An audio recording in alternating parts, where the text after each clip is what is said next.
Maybe it's me. Yes, you. Talking about And me. we had a birthday child, so the 28th. Yeah.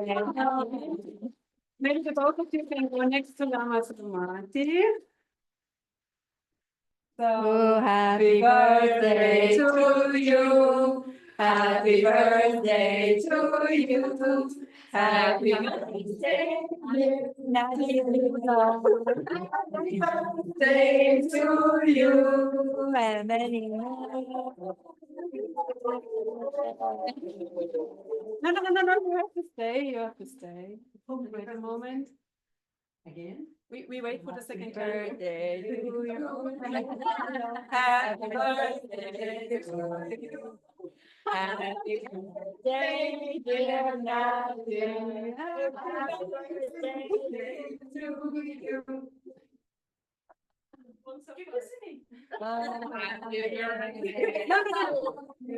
Let's hear how happy birthday is in Romanian. Mulți ani trăiască, mulți ani trăiască, la mulți ani.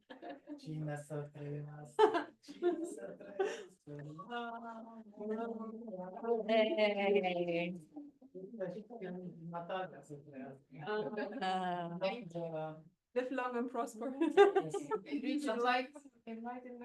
Lifetime. Yeah. Okay, so then make a wish. Make a wish. Ready? 1, 2, 3.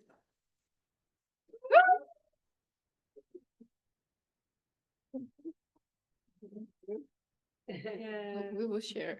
And we thought for beginning of class that the Lamas are doing a mo for you from the King of Lama. Yeah. Oh, you have a mom. Oh. I have heard of it. I just heard of it. Yeah, just heard of it. Not for So- you first. I think it's going to one. Pick a number. No, we'll do two. You don't have anything for the page? Yeah, they should come and pull a page. Okay. Oh, okay. So to come up, please. So you leaf through here and pick a page and you close your eyes and you run your finger down and stop. And then we read what your finger stops at. So. No pressure. Pick a nice one.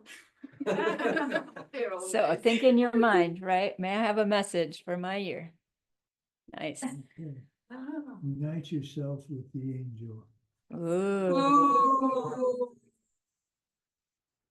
Okay. Nice. Okay.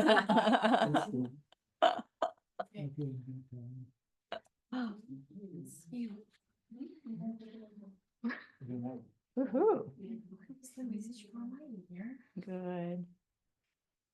Now close your eyes. It's here. Okay. It's just angels. Okay, so let me do Contained is a string of wish-giving gems, a sea of frolic which brings health and happiness to all living beings, and which spreads the teachings of the able Buddhas far and wide. This is a book of instructions for depicting the life story of the great and holy Tsongkhapa in 153 painted scenes. What was the picture?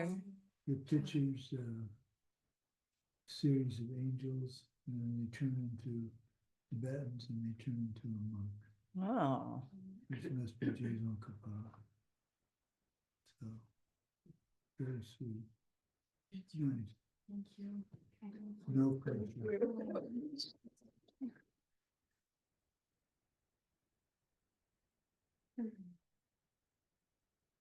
Enjoy your little cakes right. when you're so. You can share. Then Virginia got a series of 15 pictures of Tsongkhapa's life as large format drawings. And when we got them, I asked her if I could get them scanned in case something happened to them. We'd have full color, really nice scans. So we did that. And during 3-year retreat, guests will ask that they be sent in. And so we did, and that's was part of the source of the paintings for the illustrations for that book. So that was pretty sweet.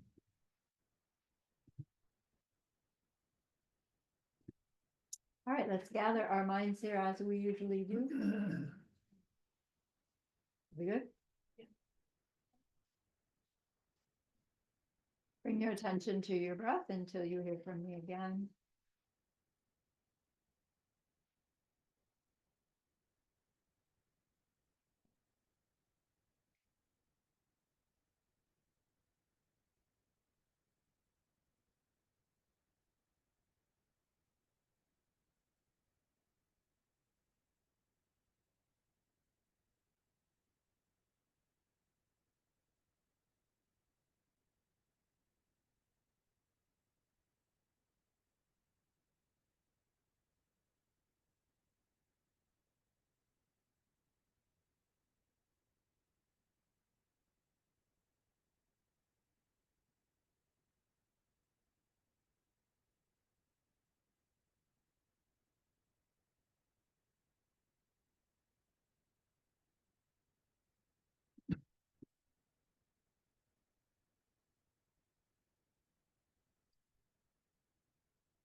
Now bring to mind that being who for you is a manifestation of ultimate love, ultimate compassion, ultimate wisdom.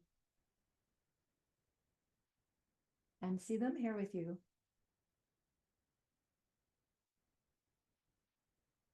They are gazing at you with their unconditional love for you, smiling at you with their holy great compassion, their wisdom radiating from them, that beautiful golden glow encompassing you in its light.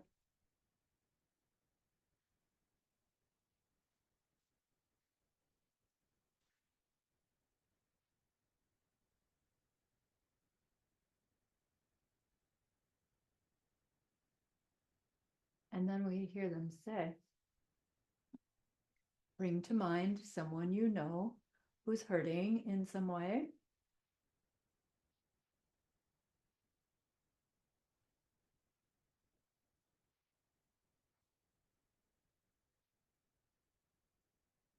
Feel how much you would like to be able to help them.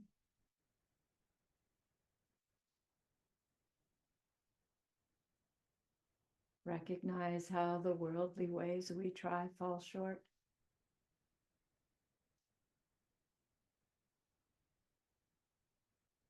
How wonderful it will be when we can also help them in some deep and ultimate way,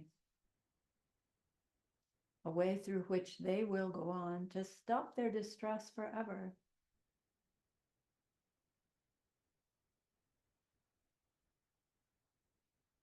We're learning how that is possible. And so I invite you to grow that wish into a longing.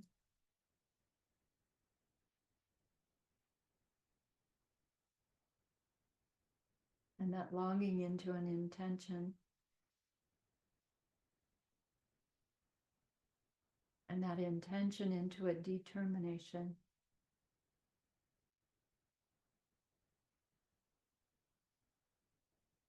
Then turn your mind back to your precious holy being. We know that they know what we need to know, what we need to learn yet, what we need to do yet, to become one who can help this other in this deep and ultimate way. And so we ask them, please teach us that. And they are so happy that we've asked. Of course, they agree. Our gratitude arises. We want to offer them something exquisite. And so we think of the pure world they are teaching us how to create. We imagine we can hold it in our hands and we offer it to them, following it with our promise to practice what they teach us, using our refuge prayer to make our promise. Here is the great earth, filled with fragrant incense and covered with a blanket of flowers. The great mountain, 4 lands, wearing the jewel of the sun and the moon. In my mind, I make them the paradise of a Buddha and offer it all to you. By this deed, may every living being experience the pure world. Idam Guru Ratna Mandalakam Yatayami. I go for refuge until I am enlightened to the Buddha, the Dharma, and the highest community. Through the merit that I do in sharing this class and the rest, may we reach Buddhahood for the sake of every living being. I go for refuge until I am enlightened to the Buddha, the Dharma, and the highest community. Through the merit that I do in sharing this class and the rest, may we reach Buddhahood for the sake of every living being. I go for refuge until I am enlightened to the Buddha, the Dharma, and the highest community. Through the merit that I do in sharing this class and the rest, may all beings reach their total awakening for the benefit of every single other. Yay. So let's read the sutra again together. Planting seeds.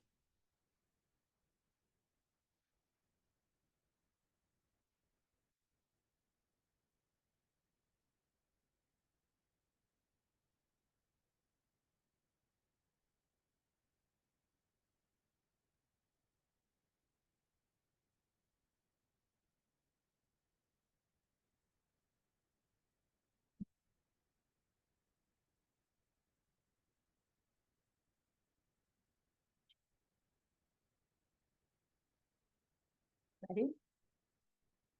The Exalted One, the Lady of Conquest, the Sutra on the heart of the perfection of wisdom. I bow first to all enlightened beings and to every warrior saint. Once I heard this teaching. The conqueror was staying on Vulture's Peak in the keep of the king. With him was a great gathering of monks and a great gathering of warrior saints. At a certain moment, the conqueror went into deep meditation on the part of the teachings known as the awareness of the profound. At that moment, too, did the realized being, the great warrior, Lord of power, loving eyes, see into this one deep practice, the practice of the perfection of wisdom. He saw perfectly that the 5 heaps, the 5 parts of a person, were empty of any nature of their own. Then, by the power of the enlightened one, the junior monk named Shariputra turned and asked this question of the great warrior, loving eyes, the realized one, the Lord of power. If any son or daughter of noble family hope to follow the deep practice of the perfection of wisdom, what would they have to do? This then is the answer that the Lord of power, the realized one, the great warrior, loving eyes, gave to the junior monk named Shariputra. Here, Shariputra is what any son or daughter of noble family should see, who hopes to follow the deep practice of the perfection of wisdom. See first, all 5 heaps, all 5 parts of a person are free of any essence of their own. Your body is emptiness, emptiness is my body, emptiness is nothing but my body, and my body is nothing but emptiness. The same is true of my feelings and my ability to discriminate between things and the other factors that I'm thinking of, and all the different kinds of awareness that I possess, all of them are empty. And thus we can say, Shariputra, that every existing thing is emptiness. Nothing has any characteristic of its own. Nothing ever begins. Nothing ever ends. Nothing is ever impure. Nothing ever becomes pure. Nothing ever gets less, and nothing ever becomes more. And thus we can say, Shariputra, that with emptiness there is no body, there are no feelings, there is no ability to discriminate, there are none of the other factors that make you up, and there is no awareness. There are no eyes, no ears, no nose, no tongue, no body, no mind, nothing to see, nothing to hear, nothing to smell, nothing to taste, nothing to touch, and nothing to think of. There is no part of you that sees, there is no part of you that is aware of what you see. And this is true all the way to the part of you that thinks and the part of you that is aware that you are thinking. There is no misunderstanding the world. There is no stopping this misunderstanding. And the same is true all the way up to your old age and death, and to stopping your old age and death. There is no suffering. There is no source of this suffering. There is no stopping this suffering. There is no path to stopping this suffering. There is no knowledge. There is nothing to reach, and there is nothing not to reach. Thus it is, Shariputra, that warrior saints have nothing to reach, and because of this, they are able to practice the perfection of wisdom and stay in this perfection of wisdom. This frees them from every obstacle in their minds. This frees them from all fears. They go beyond all wrong ways of thinking and reach to the ultimate end of their mind. All the enlightened beings of the past, the present, and the future too follow the same perfection of wisdom, and thus bring themselves to perfect enlightenment, to the matchless state of a totally enlightened Buddha. Thus are they the sacred words, the perfection of wisdom, the sacred words of great knowledge, the sacred words of the unsurpassable, sacred words that are equal to the one beyond all equal, sacred words that put a final end to every form of pain, sacred words you should know are true, for false they cannot be, sacred words of the perfection of wisdom, which here I speak for you. Gayata, Gate, Gate, Pada Gate, Padasam Gate, Bodhi Swaha. And thus it is, Shariputra, the great warrior saints must train themselves in the profound perfection of wisdom. With this, the conqueror stirred himself from his deep state of meditation. He turned to the great warrior, the realized one, loving eyes, the Lord of power, and blessed his words, saying, true, true, he said, and true again.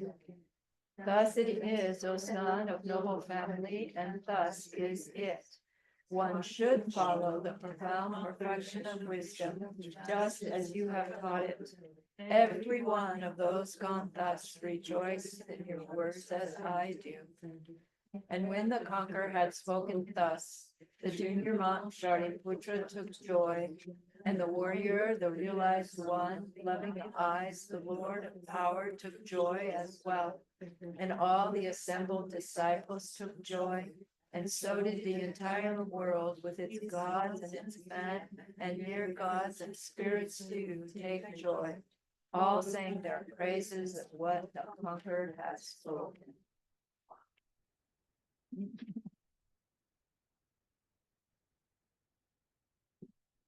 Getting a little more familiar. All right, so let's do our meditation again with all four parts.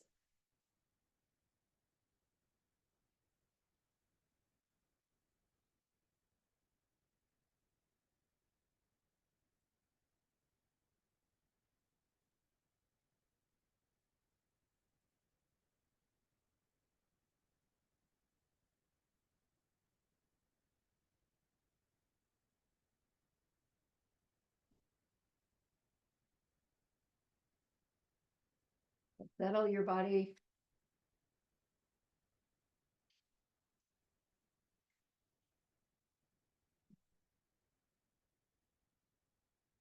Feel that physical body well grounded.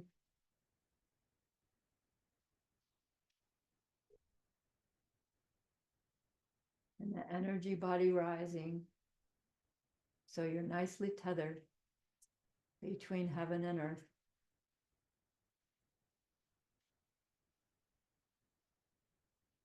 And bring your attention to your breath. As you watch the exhale, your physical body relaxes. As you watch your inhale, your mind becomes more bright, clear, eager.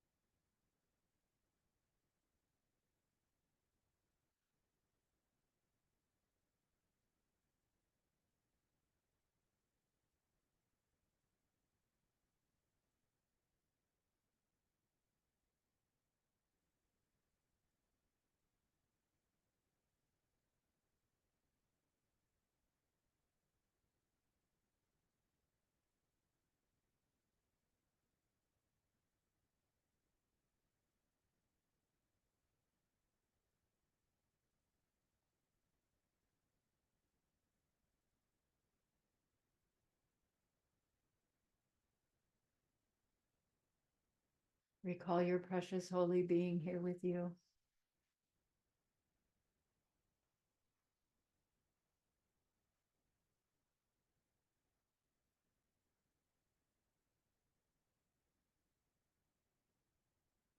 Ask them to help you learn this meditation,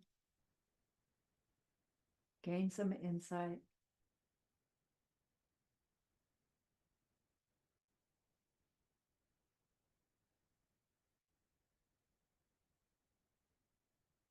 Tell them you'll try hard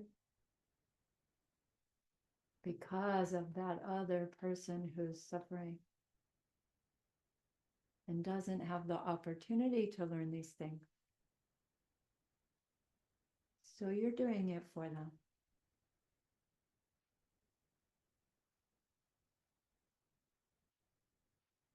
Feel in your heart that the effort you make will someday help that other in that deep and ultimate way.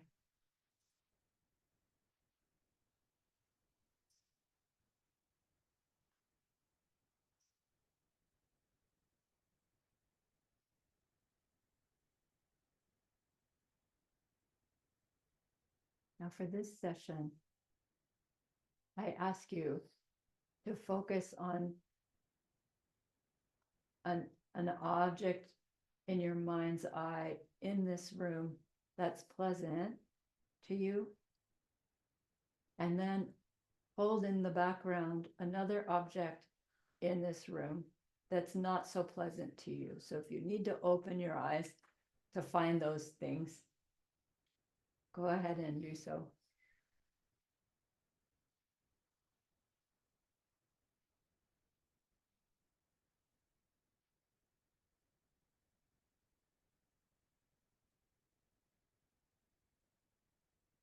And then once you have them, close your eyes and bring them up in your mind's eye. So they're both there, but we're going to switch our attention between them.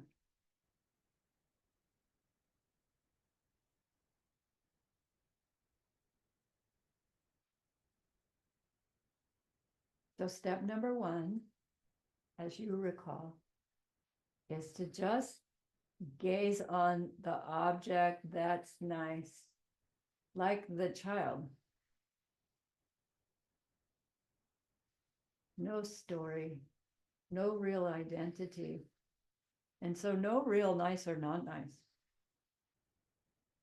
Just something there.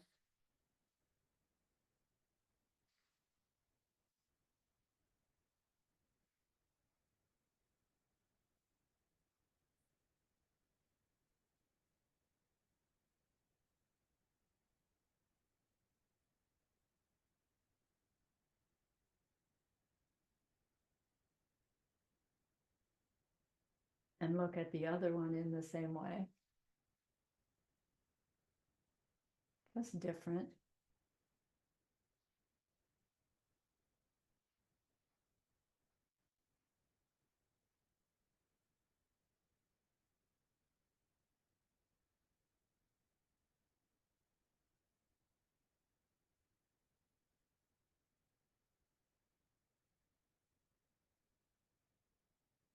Then be the adult you. Look back at the nice one.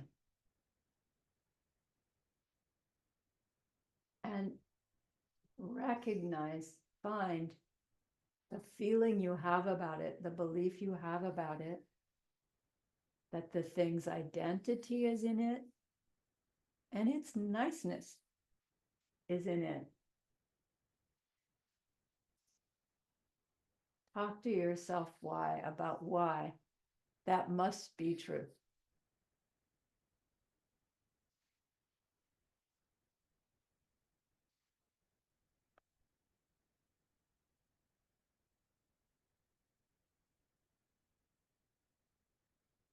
This is our ignorance manifesting. We want to make it obvious.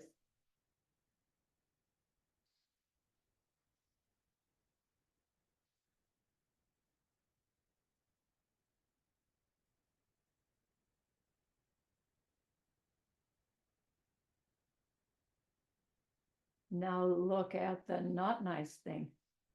Do the same. Its identity in it from it. Its unpleasantness in it from it. Tell yourself why that must be true.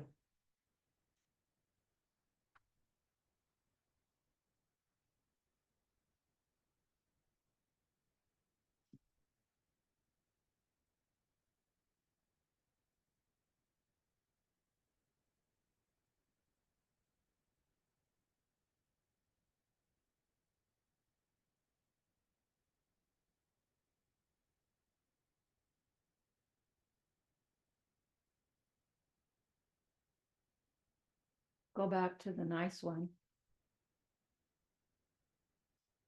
and shift to part 3.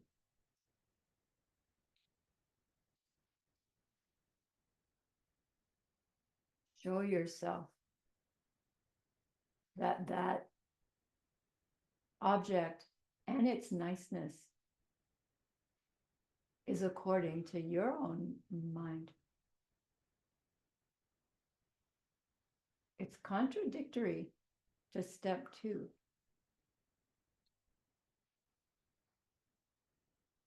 Tell yourself why that nice thing must be being influenced in some way by your own awareness of it.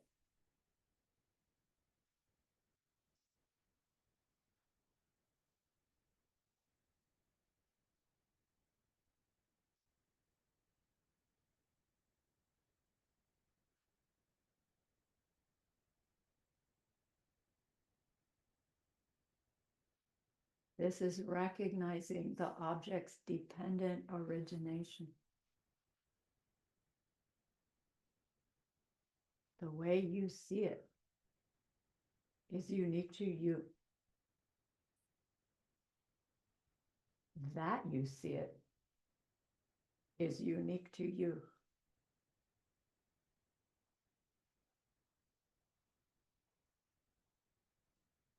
Shift to the unpleasant thing.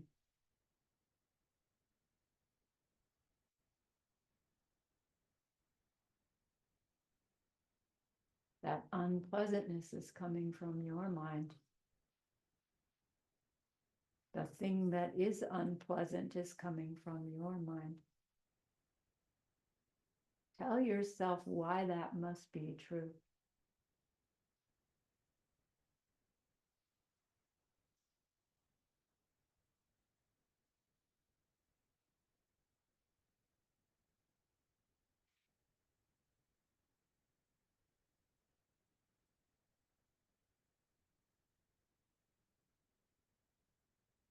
Go back to step 2. In it, from it.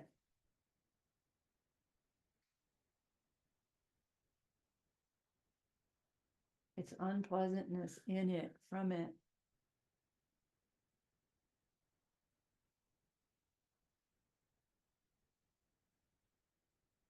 Go to 3. No, unique to me. My seeds ripening. That unpleasantness. Why? Because for somebody, that's a pleasant thing.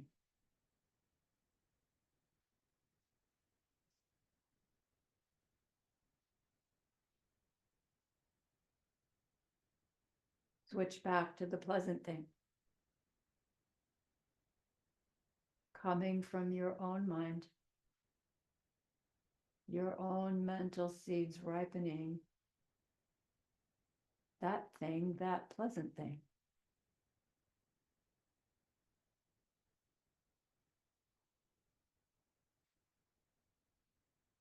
It's dependent origination happening.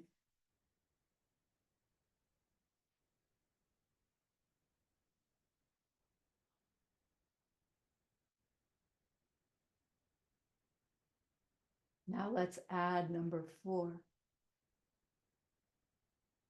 Take away your projection of that thing. What's left?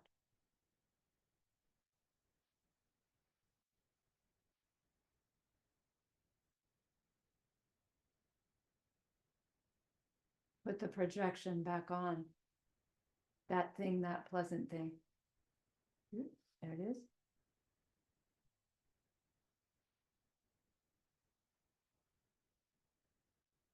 Pretend you can stop the projection. What's there?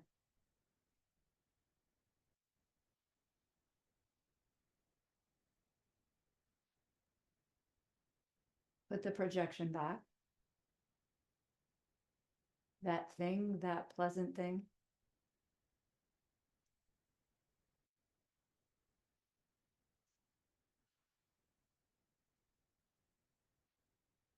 Shift to the unpleasant thing.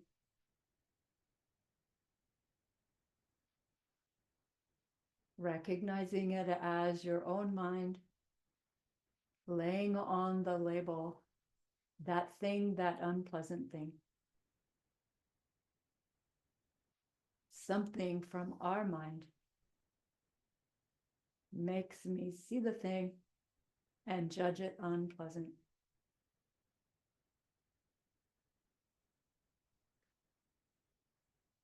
Pretend you can stop the projection. What's there?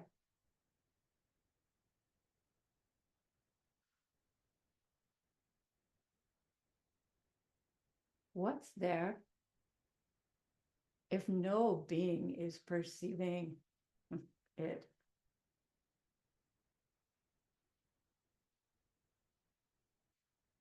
It's slippery. We catch it for an instant and can't hold it.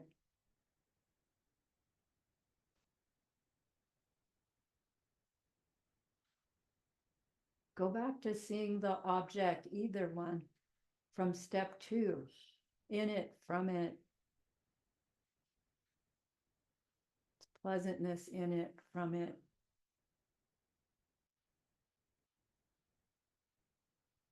Ask yourself, really, where is the object that's in it, from it?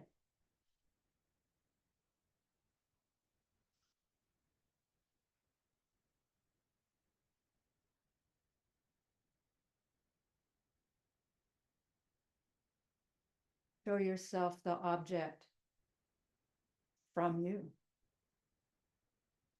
Level 3.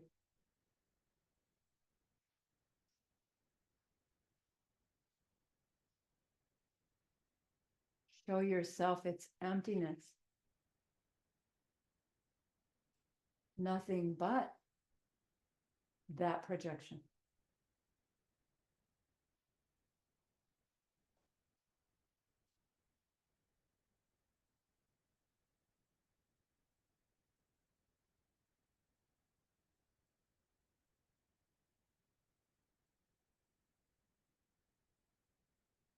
To perceive something as a pleasant thing has to be the result of some way in which we were kind. a way in which we shared something pleasant with another.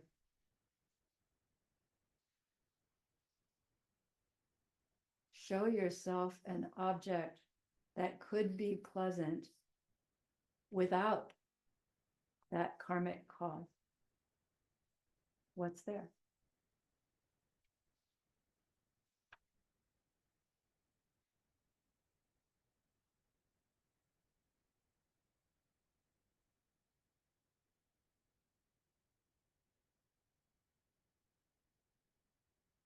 Something that's unpleasant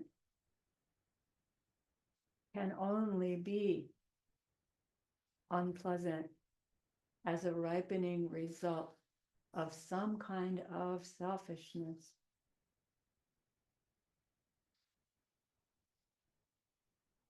Show yourself any unpleasant thing that could not come from that. What's there?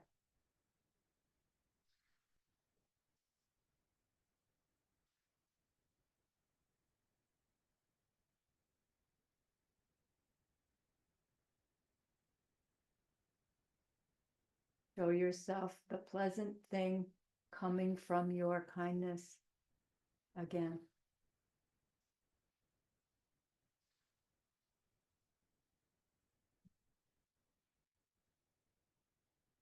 It is really there. Your kindness makes it real.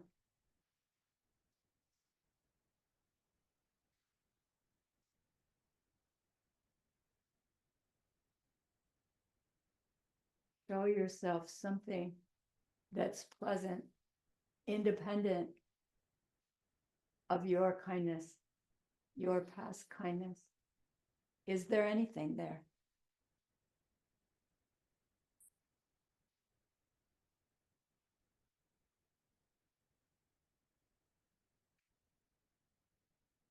Show yourself pleasant things that are coming from you, from your past kindness.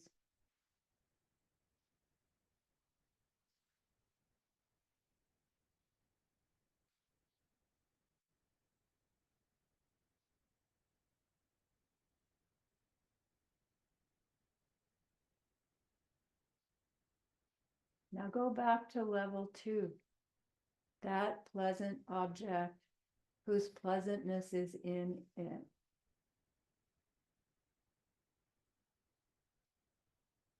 It's feeling more absurd, I hope.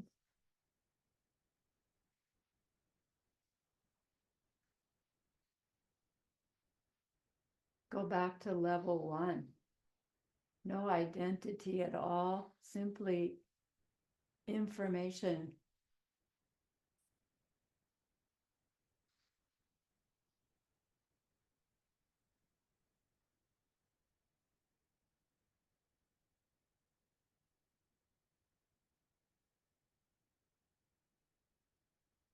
Go back to level 2 for the pleasant thing, focusing on its pleasantness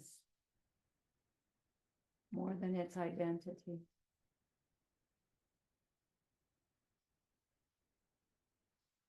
Is its pleasantness in it, from it? Ignorance says absolutely.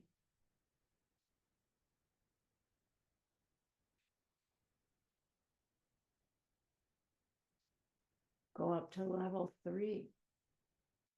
Dependent origination says, my kindness makes that goodness.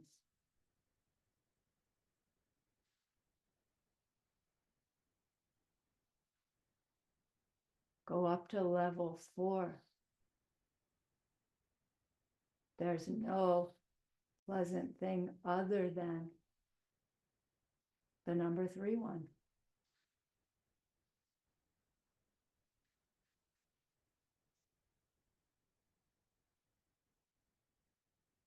Toggle between level 4 and level 3.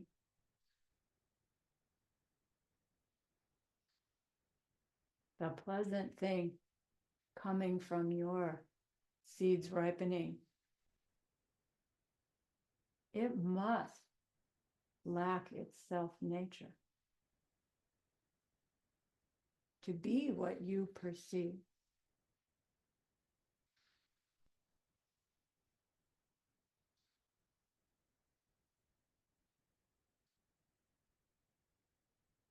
There is no emptiness of it without it. And there is no it without you. Your ripening seeds.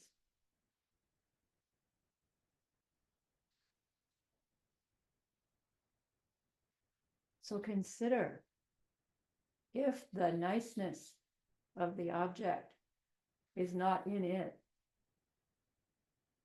if the niceness of the object is coming from you, is there anything in your world that couldn't be nice?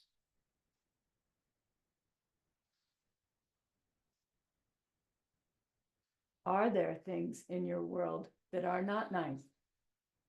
Yes. Do they have to be not nice? No.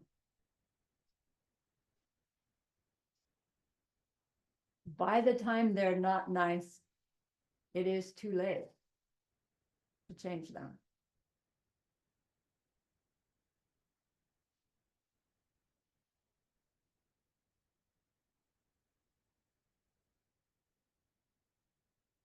Their emptiness, however, reveals their potential to be nice in the future.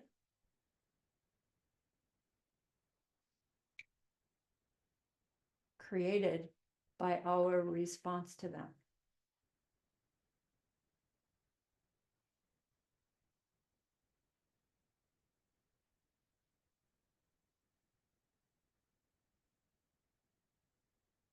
So go back to level 3. That object's niceness coming from you. And feel a sense of accomplishment and happiness that your own past behavior created something nice. Good job, me.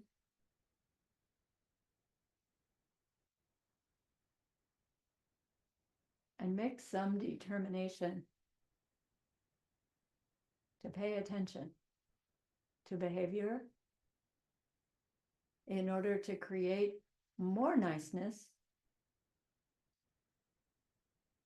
because the way we do that is by being kind. Everyone benefits from our effort.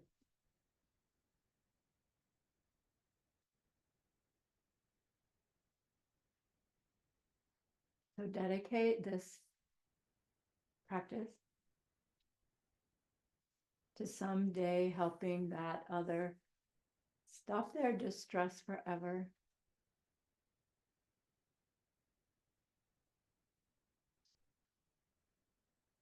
And then when you're ready, open your eyes, take a stretch.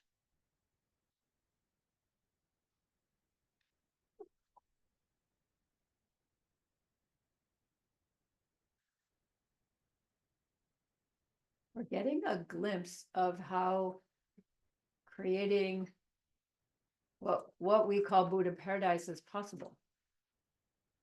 There is no Buddha paradise from its own side.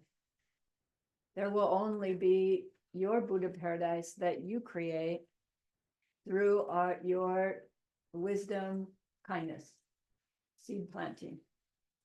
And that's the Bodhisattva's career, is to plant those seeds in their mind, that when those seeds ripen as this perception of oneself as a being made of love, compassion, and wisdom, and the world that goes with that. The only place that will come from is seed ripening. So all we have to do is get those seeds in there. And a little bit of purification to get out the ones that are not that.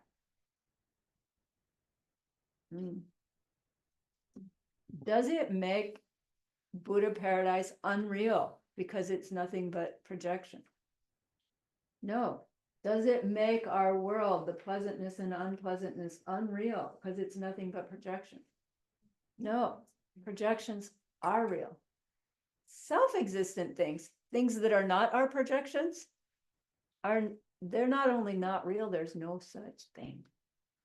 There's never been a thing that we can experience that is not coming from our own mind. But we didn't understand it before. We're getting this glimpse. And when we try to pull away the projection and see what's there, there should be like no answer to that question. So, where did my pen go? What's this thing? Wherever it went. What's this thing? When you leave it here and all the people and all the puppies and all the flies go away. Right? Really, the answer is this. So in your meditation, when you're talking to yourself and you say, I pull away my projection, what's there then? You do this mental. And that's that all potential nature of emptiness, the blankness that you're struggling with. Like when I get to the absence of the purple elephant in this room, well, there's the absence of race cars and the absence of peanut butter and there's the absence of everything. Exactly. Right? It's not just the absence of the pen's absence, then it's potentiality to be anything anybody projects. Well, so then I could project purple elephant? Technically, yes. Because there's nothing here that says it has to be pen. So why isn't it over there or over there or over there? It could be. It's just not. Because my seeds are ripening it here. Now in my meditation, I was thinking what is the difference between the first step and the fourth? Because when you say, when I put away the protection, is it then again form and color? Right. So the difference is that the mind that's seeing the color and shape, not yet identifying, is still seeing a presence. And when we pull away and rest in the emptiness, there's the absence of whatever it was that we were projecting that we pulled away. So you can't say that 1 and 4 are the same because 1 is unidentified flying objects, right? Unidentified things, but still things there. And when we were talking about going looking for the thing that gets the label, you just find more subtle things that get the label. This is like the first level of that. Colors and shapes are the information that get the label visual objects in my world. But there are many layers underneath that bring us even to that level of breakdown from identity to raw data. Colors and shapes are raw data, but they themselves have their own raw data when they are the label that we put on. This is the difference. Yes, yes. Go a bit deep. Get deeper, right. But in the fourth level, then we, like, in my case, I had the same situation like Tina, so I was kind of, as in a projector, let's say, Right, I have something there, and then I put the image of whatever object I was in my mind. And when you say remove the image, I removed the image, and then there was the thing. there's that is still there, something and I'm there. like, Yeah, should the thing be there or should be not there? Because Right. the thing is also projection. So we Right. should go in the you not would there. go deeper, right? You would go deeper. If when you first withdraw your projection, there's still something there, then you go and say, well, okay, where did that come from? And is that projection too? And what if I pull away that projection? What's there? That's a way of going deeper if your mind will reveal to you, right? There's molecules there. whoa, pull that away. What's deeper? Yeah. Okay. If we can't stop projections. Projections are happening all the time. Even when we're sleeping unconscious, it's still projections happening. But if we could stop projecting, what would be there? Right? No answer to that. It's not nothing, because non-existence is impossible. But it's not anything that you can identify even at the subtle level of the raw data. There's just this potential, availability, emptiness. The emptiness of what was there before you took it away, took the projection away. And our mind won't stay there, if you notice, right? It goes, nothing. And then immediately something pops in. You know, my mind starts explaining it. Oh, this is how I can explain that to somebody. Shut up in there. Do it again. Pull it away. That too is a projection, of course. So will be the direct perception of emptiness is still projecting happening, but it's at such a different level. But emptiness is not a projection, right? Yeah, it is. It will be an experience. It is a projected experience. But see how we're thinking of it? It's me projecting that, and it's not like that. But it is a projected experience. It will be a ripening karma. Let's put it that way. Ripening merit. We can't experience anything other than that. Got it?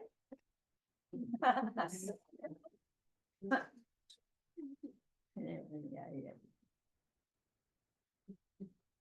All right then.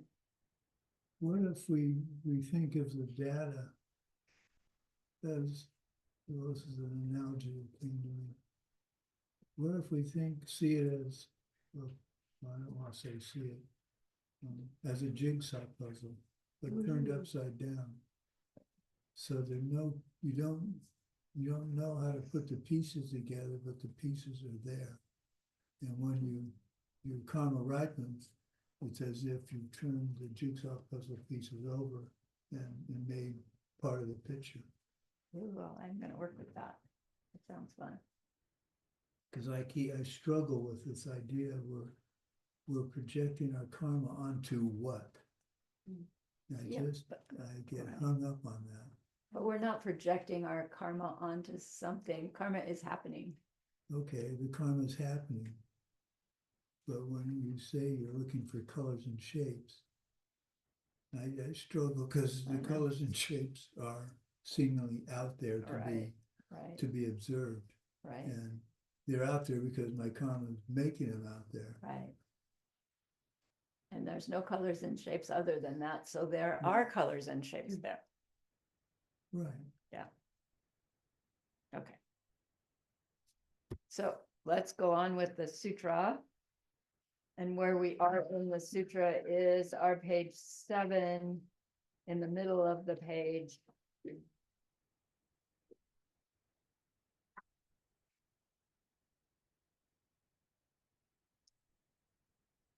Yeah, you got it. Kunyodam, Kunjunodam, Gopadam, Lame, Yesheme, Topame, Matopa Yami Du. So Kunyawa means no suffering. Kunjame, there's no cause of suffering. Gopame, there's no end of suffering. And Lame, there's no path to get to that end. So we know that as the Four Noble for Arya truth. There is no suffering, there's no source of the suffering, there's no stopping the suffering, and there's no path to stop the suffering. But before Arya Truth says there are those things. We're getting there. Yes, we're getting there. Geshe Michael teaches, and I think this is something we don't, well, I shouldn't say I don't appreciate, but I don't appreciate every time I hear it. To be told as much as we've been told about the direct perception of emptiness is an incredible karma ripening. I think I don't appreciate that as much as I should.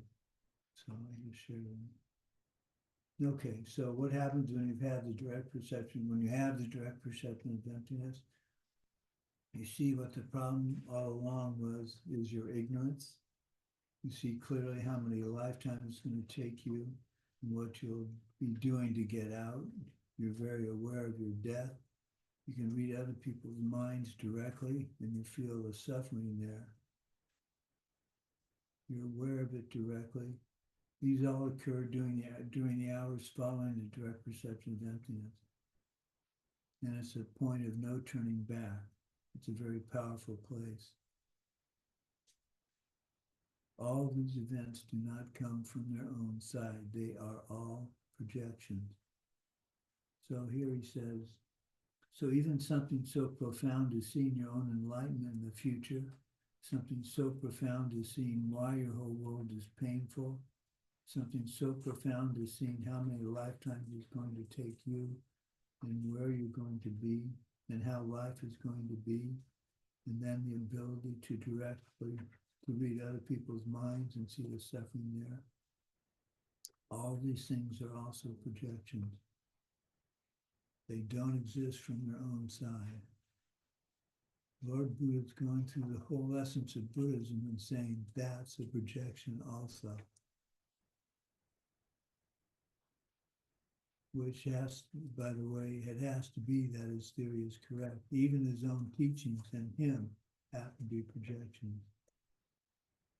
We get to teach, you get to hear the Heart Sutra, not because Lord Buddha spoke it, but because we have the karma to make him speak it. Yeshe me, topa me, ma topa young me do.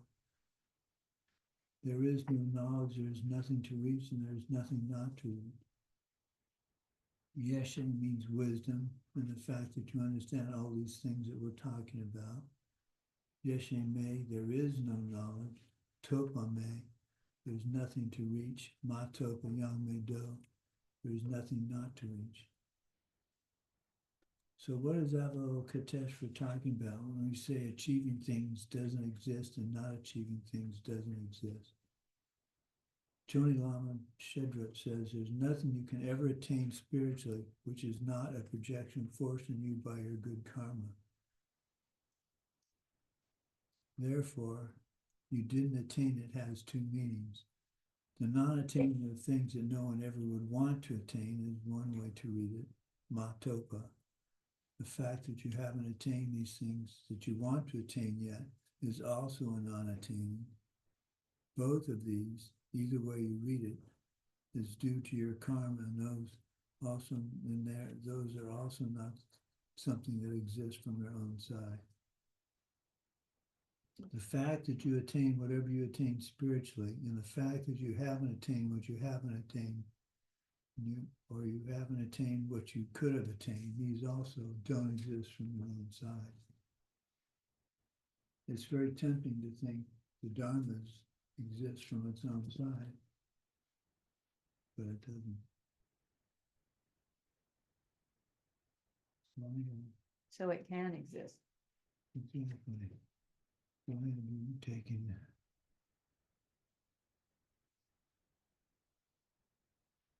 Me? Yeah. That. Remember the Heart Sutra is a textbook. Yeah.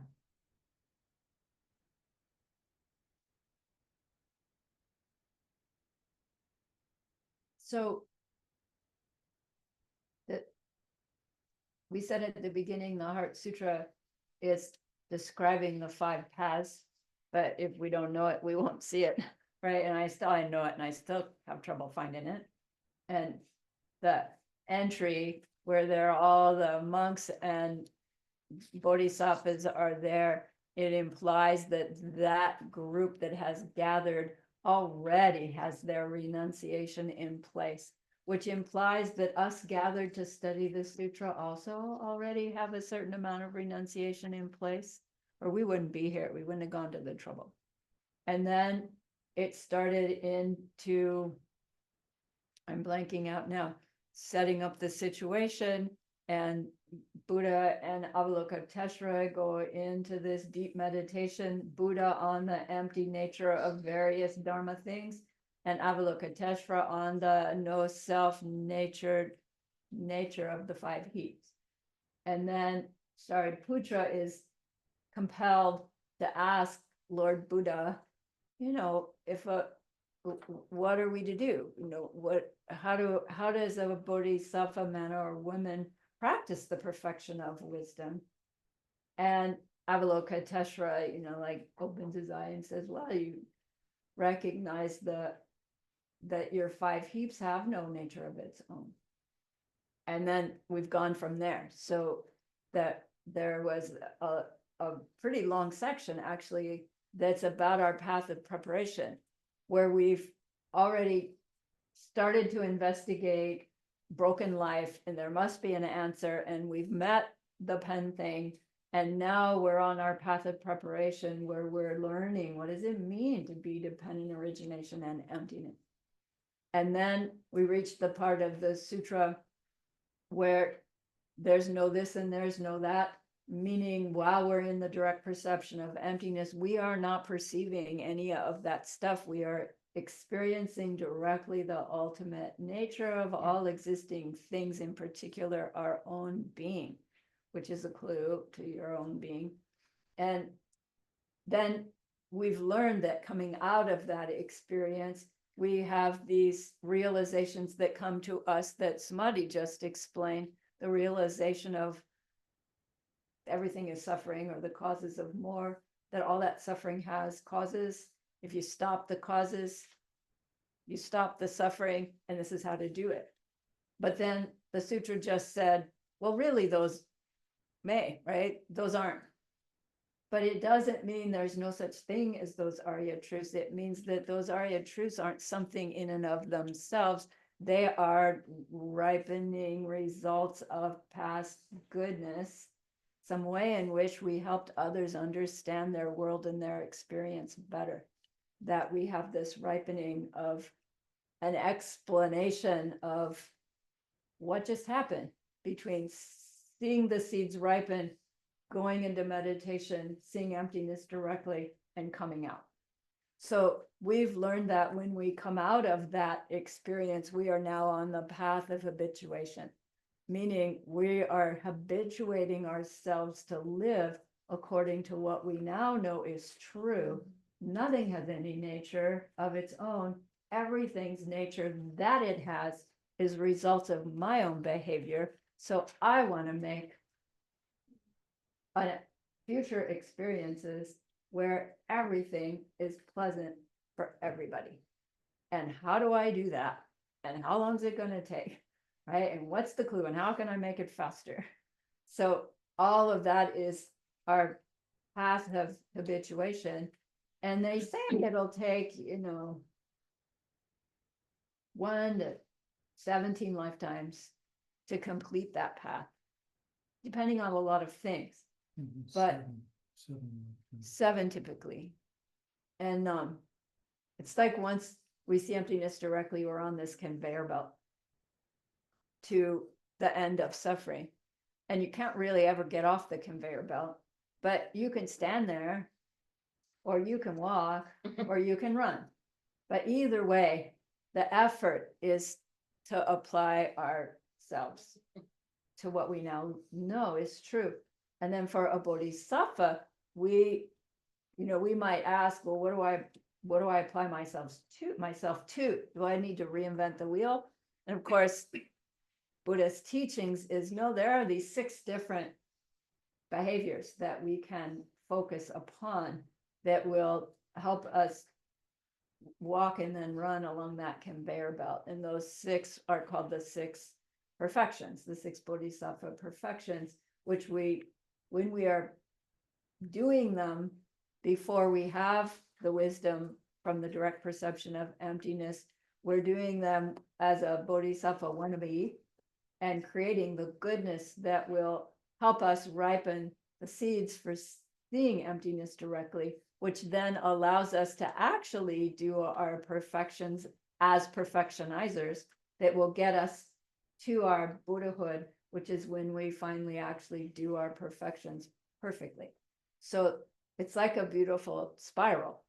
You know, we start before we have wisdom, doing our practices of giving, moral discipline, not getting angry, having a good time doing all that stuff, growing our meditative concentration, growing our wisdom until we have the direct perception of emptiness. Then we continue to use our wisdom to grow the goodness called merit at that point. As we shift our seeds from ignorant seeds to wisdom seeds, we pass through those different levels of practice until we reach that level of no more suffering, nirvana. And for a bodhisattva, we go beyond that and clear out also the obstacles to omniscience. So the obstacles to omniscience are caused by the remnants of our old ignorant seeds. As a new Arya being, after seeing emptiness directly, our seeds are still ripening to see things as self-existent, but we don't believe it, so we don't replant them. By the time we get to a certain level, we don't have sufficient strength in that ignorance for it to ripen into an experience of things having their own nature. We are ripening naturally the experience of everything coming out of seeds. That's not Buddhahood. What's blocking the omniscience from that state is, you can call it the dust from past ignorance that has not yet been completely cleared out. It's not strong enough to ripen into a full-on seeing something as self-existent, but they block the mind's perception of itself as omniscient, perceiving emptiness and dependent origination simultaneously. So you, the bodhisattva, at that level that we would call nirvana, continue to work on their merit making to clear out these obstacles to omniscience. And so they actually go beyond nirvana. There's a phrase in here that says they go beyond, they even end nirvana. But it doesn't mean they go back to suffering. It means that they don't stop at the level of no more personal suffering. They go on to clear out their obstacles to omniscience. When those obstacles to omniscience are cleared out, our perception of our own being is that we are a being made of light, made of the ripening seeds of love, compassion, and wisdom. And that's what it is to be Buddha, to be a fully awakened being, is you're this being of ultimate love, ultimate compassion, ultimate wisdom, which is why we start with imagining such a being in front of us. So where does the sutra come up?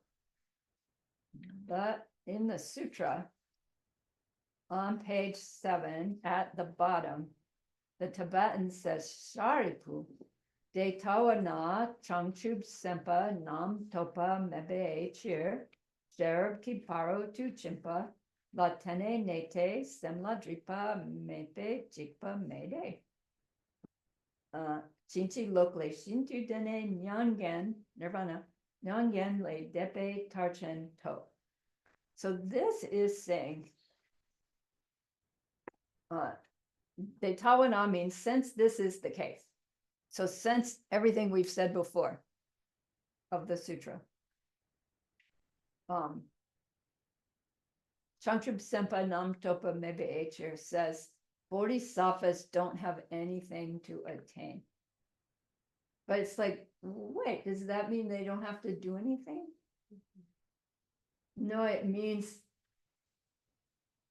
they don't achieve their goal of nirvana or Buddhahood without planting the seeds for that result, right? There's no self-existent attainment that their conveyor belt is headed to. Their conveyor belt is their own karmic behavior that's taking them to that experience of no more mental afflictions, and then on to the state of omniscience, that transformation of that being into loving compassion and wisdom. So when the sutra says there are no attainments, or as the English is, thus it is, Shariputra, that warrior saints have nothing to reach. Come on, they do so. They have Buddhahood to reach. But there's not a Buddhahood that's out there waiting for them that they have to get to, buy the ticket so that they can go. This is what's happening on our path of habituation, is doing the merit creating, seed planting, that when those seeds ripen as, oh, Buddha me and Buddha paradise emanating, forced by my merit ripening, just like I'm forced now to see aging human body. The process will be the same as you, Buddha. Seeds ripening, seeds planting. It's happening simultaneously, but it's still the process. So warrior saints have nothing to reach. And because of this, they're able to practice the perfection of wisdom. So the practice of the perfection of wisdom means doing our kindnesses, understanding no self-nature to the thing. I'm creating goodness for everybody by being kind in any given situation, is practicing the perfection of wisdom. We can break it down into being aware of the emptiness of the three spheres. Let's not go there right now. As we work with our understanding of seeds ripening and nothing but, and so how I respond in this moment is creating my future. We are reaching this thing that bodhisattvas have nothing to reach, right? There is something to reach, but not self-existently. We create that which we will reach by way of using the perfection of wisdom, meaning our understanding of emptiness born of seeing it directly. And it will eventually take us to where we stay in the perfection of wisdom. So the English says, thus it is, Shariputra, that warrior saints have nothing to reach. And because of this, they are able to practice the perfection of wisdom and stay in this perfection of wisdom. This frees them of every obstacle in their minds and frees them from all fears. They go beyond all wrong ways of thinking and reach to the ultimate end of nirvana. And where is that? Chinchi lokle, shintu dene nyangenle, depe tarchento. The end of nirvana, meaning beyond nirvana to Buddhahood, as I just said. So this verse is telling us bodhisattva from Tonglam, your path of seeing, you come out of your emptiness experience, you're onto your path of habituation. Your path of habituation takes you to nirvana and beyond. And it's all in this one little paragraph. Even though our path of habituation takes us probably multiple lifetimes to accomplish. Yes. Is it perhaps here like to let go of the results and focus on seed planting? That's how I see it and how I interpret it, or how I use these, is seed planting, seed planting, seed planting is the key here. And then what seeds do I plant? I have all my vows. Right? All my vows are all the guidelines of behavior that has been set out by Buddha to make life easier. And years ago, we became vegetarian in like 1989, where there was no such thing in Tucson at that time. But when you'd go out to eat as a vegetarian, you'd have like one option, two options. And for me, I was in a field where I was making decisions all day long. And when I got home, I didn't want to make any more. So we'd go out to eat and it's like, yeah, what would you like on the menu? I like had between two choices. Oh, I like this. but it felt so restricting. I mean, for others, it would feel really restricting. To me, it felt really liberating. Oh man, this is so great. But our vows are like that. So vows are guidelines of behavior that we can study and learn about, and then declare ourselves to keep them. And then if we have a question, how should I behave? You just look it up. You'll find a vow that's pertinent to your situation. And it says, well, Lord Buddha said you behave this way, you're going to suffer more. You behave this way, you bring it to an end. It's freeing, right? To know your vows and use them in your choice-making behavior. And then there's an advantage to taking those behaviors as vows, because they're almost all written as a negative, meaning I will avoid, killing a human. And that means when you have the vow to avoid killing, every moment you're not killing, you're gathering the goodness of keeping your vow. And how many opportunities do you have to kill something? Some big thing, not many. But how many moments are we not killing something? Now and now and now and now and now. And so if we have a vow to not kill something specific, right, that we really don't kill, we're gathering this goodness in a bigger, a more constant way, if we have a vow to avoid something, than to just say, I'm going to avoid. Yeah. So there's whole levels of different vows in Buddhism that when one feels compelled and ready, that you ask, I'd like to take my refuge vows. I would like to take my layperson vows. I would like to take my bodhisattva vows, etc. There's more beyond that. So then the more vows you have that you're keeping, of course, the bigger your goodness gathering is happening just by breathing. It's like once I caught on to that, it's like, oh my gosh, vows.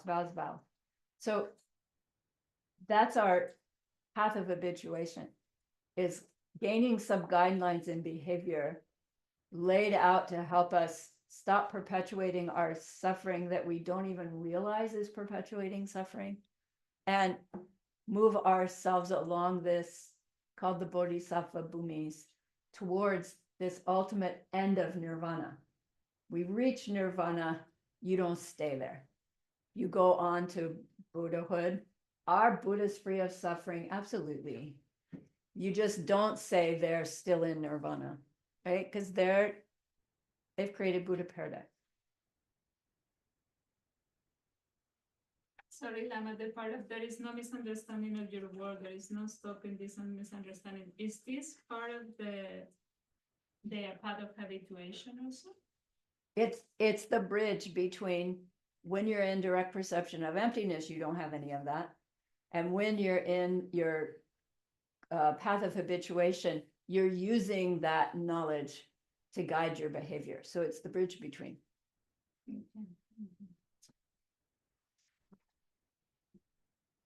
We started at 2, but we were a little late because we had a party. It's 3:15. Let's take a break. Yay. 10 minutes again? 10 minutes would be great. Thank you.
I've been thinking about the concept of beginning and endless time, and I offer this as a possibility.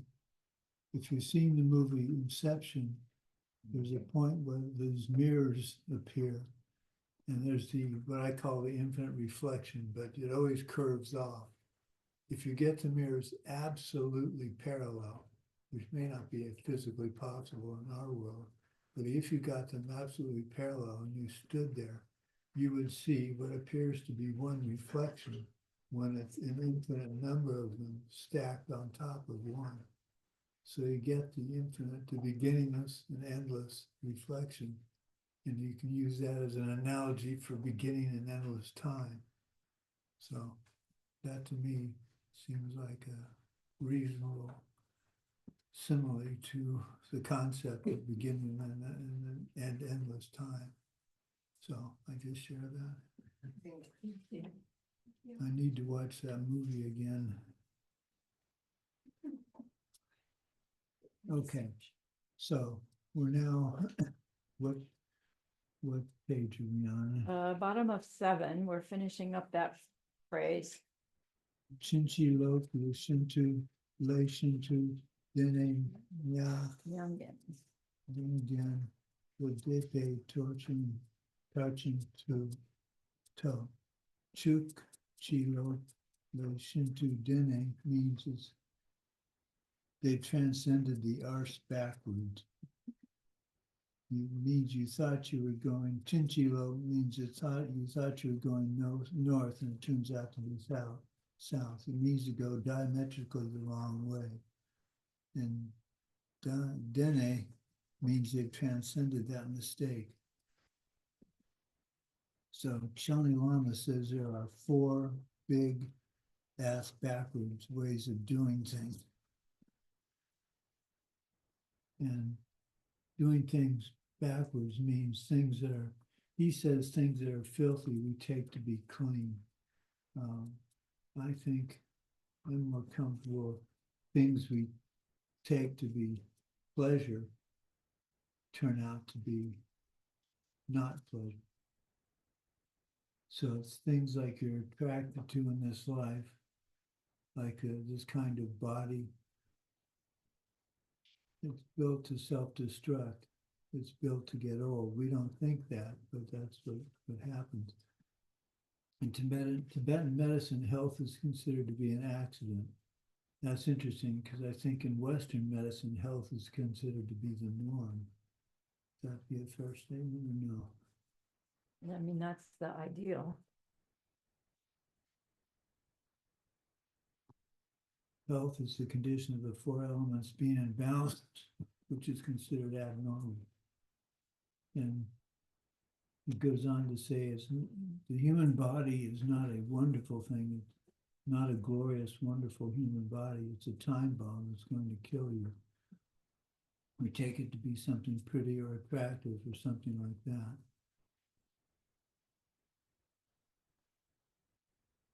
Things we take to be attractive, they're not clean and beautiful and shining like they seem to be. Sooner or later, they will kill you and they always leave you and you can't keep them. So why try? Find something better. In the death meditation course, there's a room where we go into the room and we're looking at the things that could kill us that are seemingly innocent. And when I do the meditation, I talk about a beautiful table from IKEA. Do you understand when I say IKEA? Mm-hmm. Okay. A beautiful chrome glass table with sharp corners, and you fall, and as you fall, you hit your head, and the sharp corner penetrates your skull. So here's this beautiful table you're so proud to own and so happy with, and it could potentially kill you. You don't think of that. That's a possibility. So things that are beautiful and treasured could be your death. The second thing that's asked backward is what the world takes to be pleasure. Bodhisattvas are running away from the same objects. The food that you eat too much The other pleasures that you engage in too much, they enhance our suffering. They take it to a new level, trying to get things you can't get, being frustrated or look to be thinner than you should be. All these things we take for pleasure are just the effort that takes them to look young is an added dimension of suffering. What the world takes to be beautiful and wonderful is suffering imposed upon ourselves. Number 3, means you think things are going to last and they never will. You always think if you can find just the right balance of vitamins and health food, if I jog a little bit more, if I do all these other things, then I can extend my life. Number 4, you don't think things have any nature of their own, when in truth, let me see. You think they have nature of them. Don't think things have any nature of their own, when in truth they don't. Don't kid yourself. Don't think things are coming from, they're not. They're coming from your side. The next time you meet a person you don't like, he says, don't come up to me and complain. There's only one person to blame, and that's me or that's you.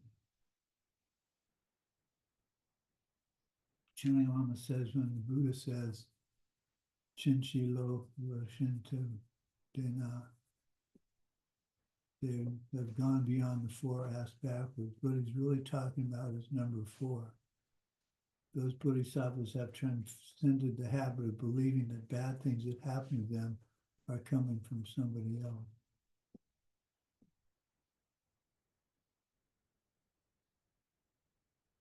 Nadian Dupe Tarchinto. They get to nirvana, they reach nirvana in Buddhahood.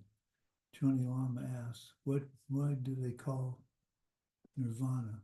So why did the Tibetans translate that to pass beyond grief? When we say going beyond grief, we're talking about nirvana and omniscience. When you say nirvana is passing beyond grief, means passing beyond the condition of suffering of your life and the bad thoughts in your head that are going to keep it going. That's what grief is. Grief means present suffering and all the stuff you're having that's going to assure your future suffering. What we call result suffering and cause suffering. You're in a body which is suffering, and the thoughts you have most of the day are going to assure that you continue to suffer. And that continuing suffering is what we call grief. To go beyond means you finish it off, and that's what nirvana means.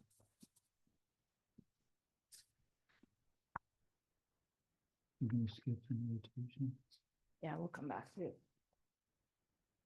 So we're on to do some do. Do some Oh wait, do. read the English for that section we just finished, please. I don't have it.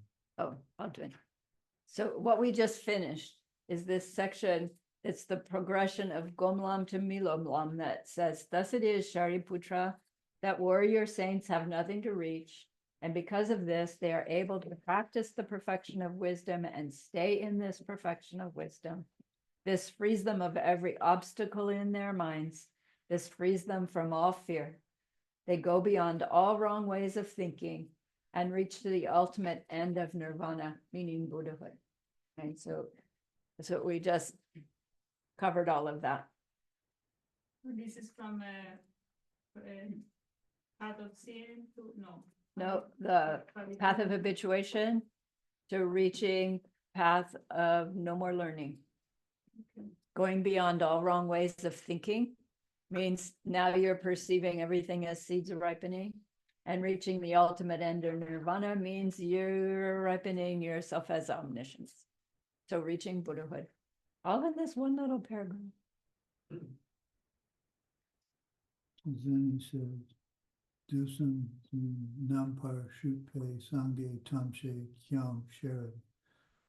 All the enlightened beings of the past, present, and future too follow the same perfection. Ki pero tu chimpa latente lana mepa yang darpar dokpe. same perfection of wisdom, and thus bring themselves to perfect enlightenment, to the natural state of a totally enlightened being. And Geshe talks about there's a little debate. And get the page to turn.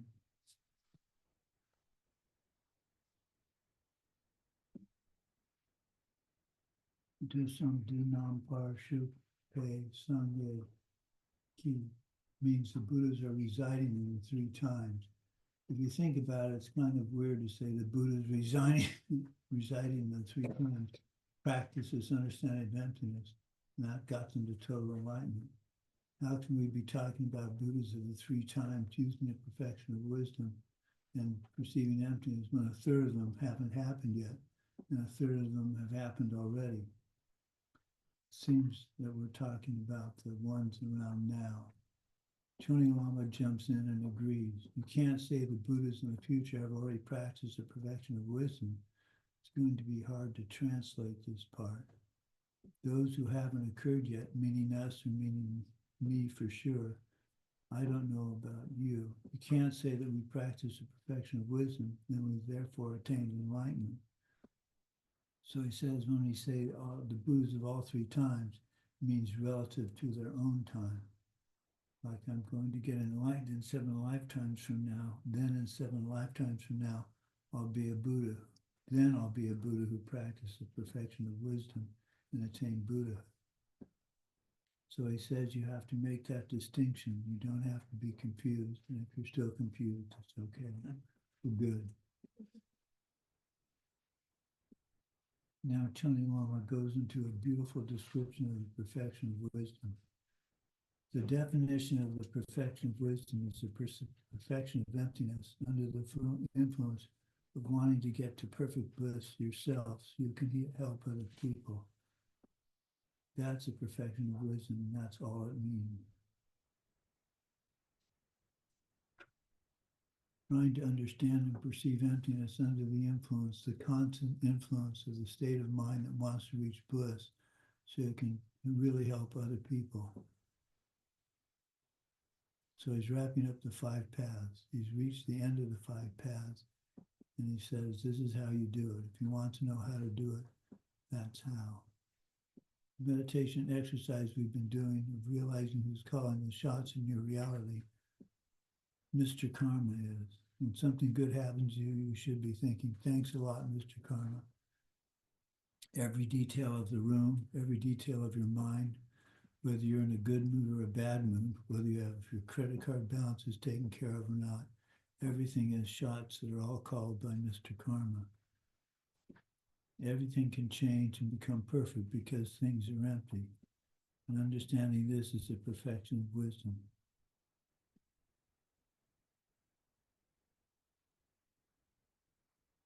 This enhances it to the point of a blazing flame. It's very important to be generous.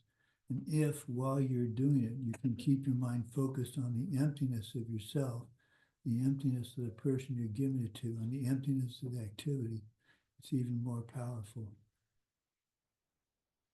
If you can concentrate on that when it's happening,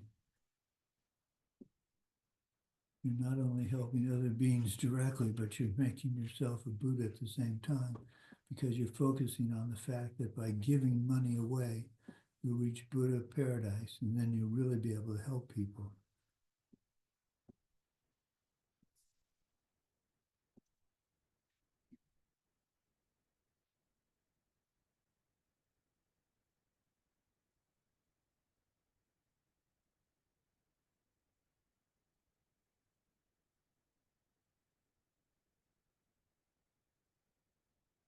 And Geshe talks about we're not actually encouraged to speak about these things, the experience of direct perception of emptiness, but you can smell it when someone describing it from experience.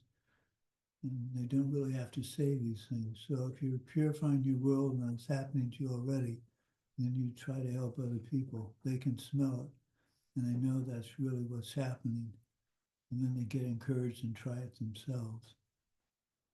They reached it, and then they help other people.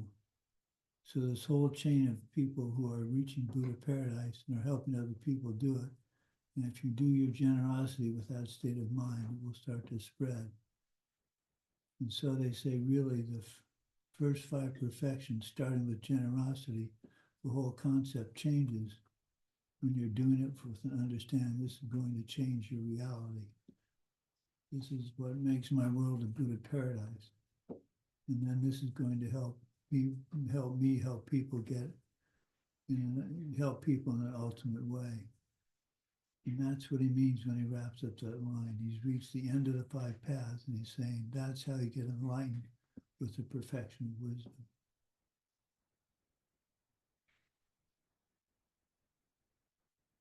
Swaha.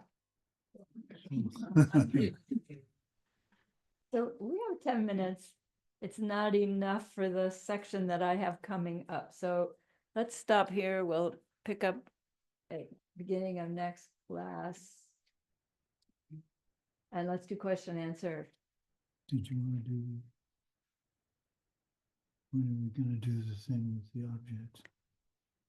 It's at the end of this class. Oh, okay. Okay. So questions, comments, experiences, insights. Some Buddhists speak up. Oh man, you never do.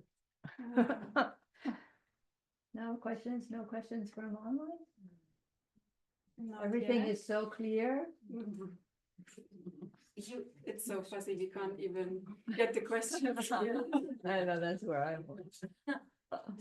You gave me a really high insight regarding the Bodhisattva vows, that it's in a negative way written, and I was struggling. Oh, negative. Now you gave it me like a gift. Okay, then there is more space not to fall down if it's negative. Right, because it's easier to avoid something than it is to do something constantly, right? Yeah. So, but then we also take that negative, right? This is what, well, I will avoid doing. And we can look at it and it says, well, what does that imply the opposite is? Because the opposite is what I want to train myself to do. And we don't take a vow to do the positive behavior because we can't do it all the time. And we would break our vow when we had an opportunity but couldn't do it. But we can avoid doing much more easily. But then way to increase the power of your vows is to flip them over and do the opposite. Because if you're doing the opposite, you're for sure not doing the negative. Yeah. Nice. Thank you for sharing that. That's why we like the positive version of the 10 Non-virtues. non-virtues. Right. We like the 10 virtues, The 10 virtues. protecting life instead of not taking life, Right. things like that. Yeah. Good. Anything else? Lama Sumati, can you please repeat the part of the 3 times of the Buddha? I don't know. You went too fast. I didn't get it. When you were saying that with the sentence, all the enlightened beings of the past, the present, and the future to follow this same perfection of wisdom. And then you say that Shoni Lama is explaining. You can't say the Can you Buddha. repeat the question, please? Oh, okay. I don't hear. She asked about the section of the Buddha of the 3 times. What was Choni Lama's comment about why that's a question? With the Buddha of the 3, all the Buddhas of the 3 times use this same perfection of wisdom. So he says, when we say Buddhas of the 3 times, it means relative to their own time. So if I'm going to get enlightened in 7 lifetimes from now, then in 7 lifetimes from now, I'll be a Buddha who practiced the perfection of wisdom and attained Buddhahood then. So you have to make the distinction of the timing of when you're talking about. That's as clear as I can make it. Yeah, but the purpose of the phrase is that nobody will reach their total enlightenment without doing this, without going through the renunciation, preparation, experiencing ultimate reality, dependent origination and ultimate reality, and using that new wisdom to adjust their behavior to plant the seeds that will create their perception of themselves as a Buddha in paradise emanating. And that any Buddha who's already become Buddha did that. Past Buddhas did it. Current Buddhas did it. And Choni Lama says, well, beings who aren't Buddhas yet, they haven't done it. So how come he's saying that they did it? It's that when they reach it, they will have done it. That's the only way. To be called a Buddha means you've done it. Right. To be called a Buddha means you've done it. So it's just, it's not, So- Choni Lama is pulling out his debate to say, why does Buddha say a Buddha who hasn't become a Buddha yet will use this practice to become a Buddha? It doesn't make sense. Right? But in English, it's like, duh, any being who ever becomes a Buddha or ever has will use this. This is what has to happen to them in order for that to happen, is what that means. So Buddha of the future is used the perfection of wisdom to Right. get to be a Buddha of Right. the future. Is that more clear? Yeah, thank you. Okay. All right. Okay, then let's do our dedication and then let's do that experiment with the seeing if we can catch the dependent origination. So remember that being we wanted to be able to help. We again have learned more that we will use to help them in that deep and ultimate way. And that's really an extraordinary goodness. So please be happy with yourself.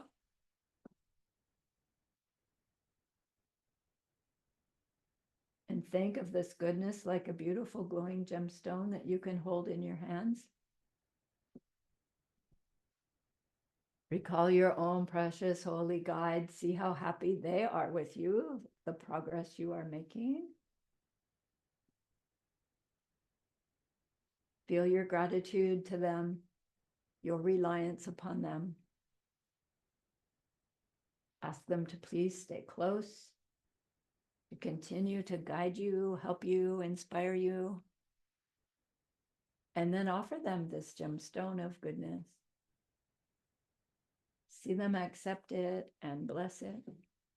And they carry it with them right back into your heart.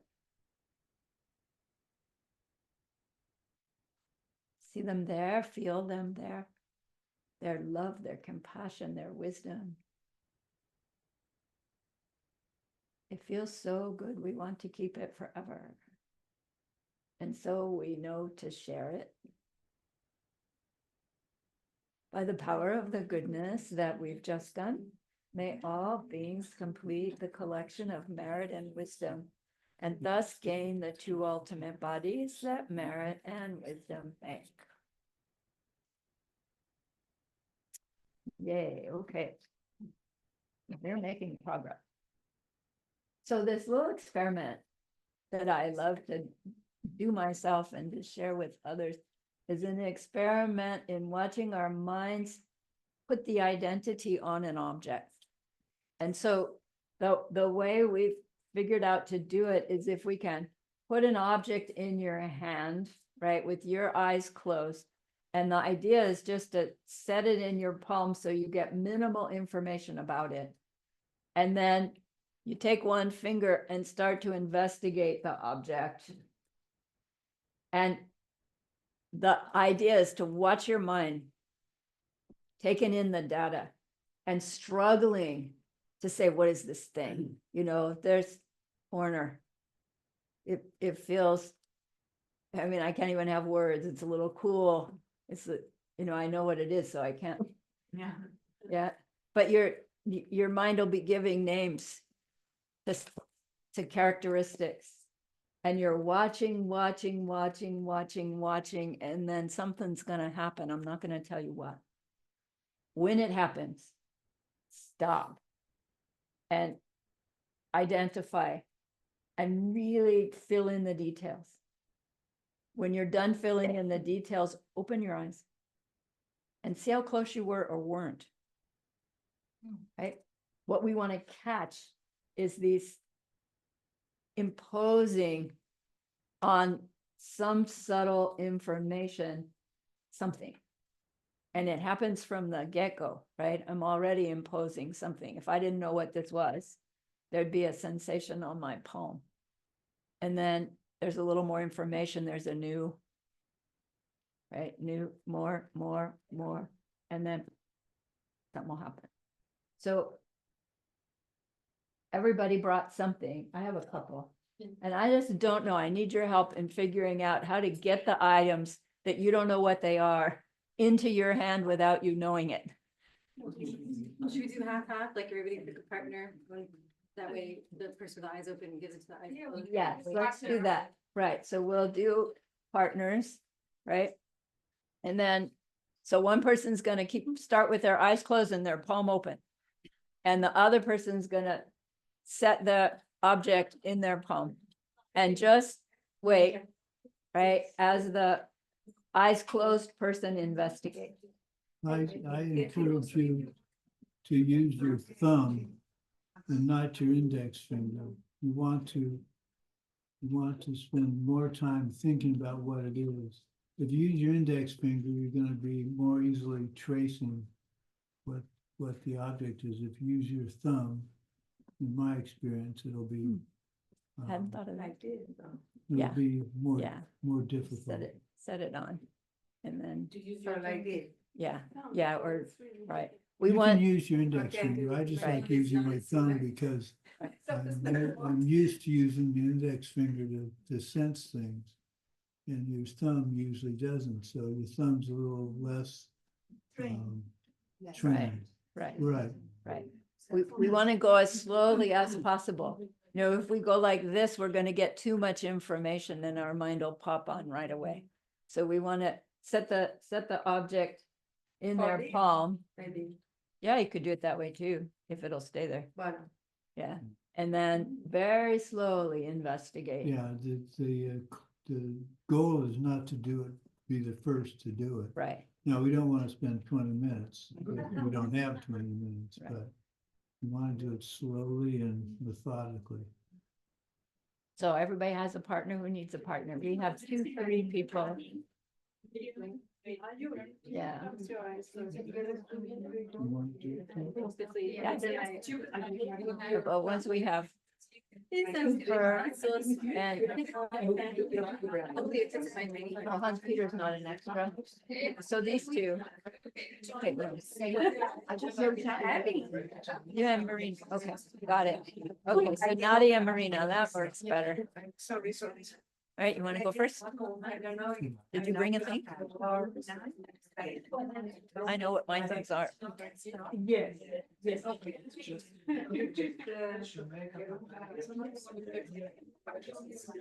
Okay, close your eyes. You know, this is gonna be. Is it possible?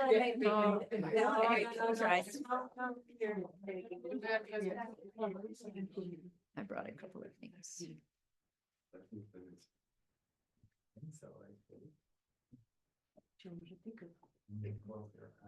Okay.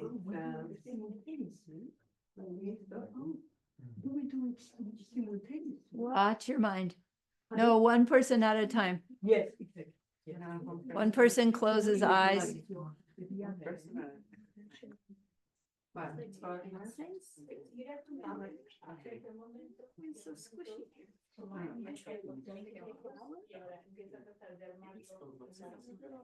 find I'm trying to get the other one, but I think it is. I'm looking Yeah. for the function. You're watching what your mind is doing.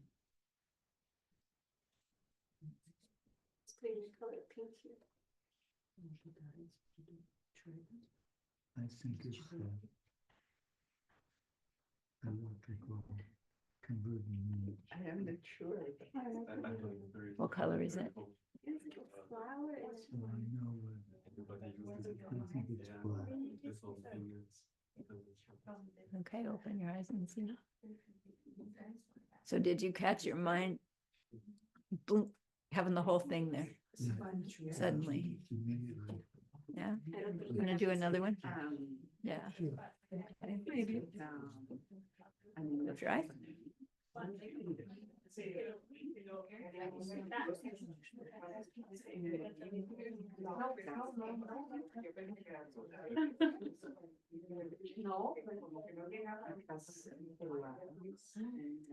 mind says this is a brown thing, for color thing, and this is a pink thing.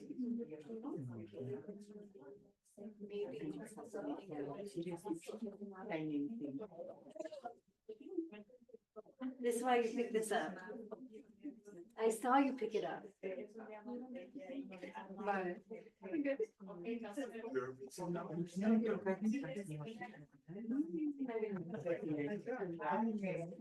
It's interesting when mind can even start to assemble a thought.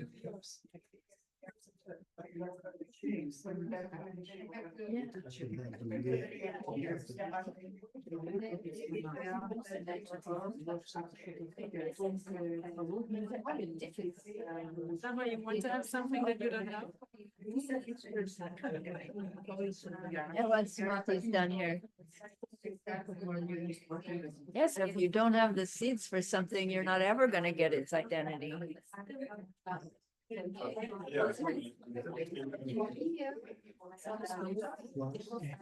Toothbrush holder. And so what was happening with the data? Yeah. Because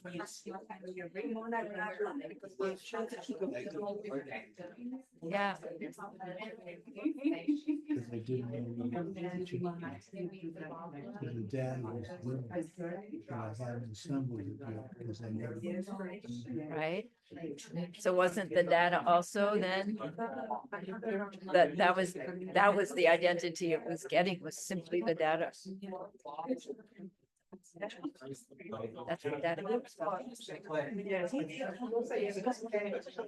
That's where data comes from. You were getting information that was assembled into only information. I can't get an identity, but that data is the identity at that level. And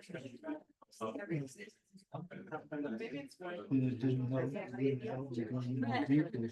Because you didn't have the seeds. It didn't help. So going deeper into that, I didn't understand. You didn't have the chi Yeah. for the charak. Good. So doing something that you don't know is just as effective as doing something that you do know. That's nice. I always thought it needed to be something that you knew. Want to do another one?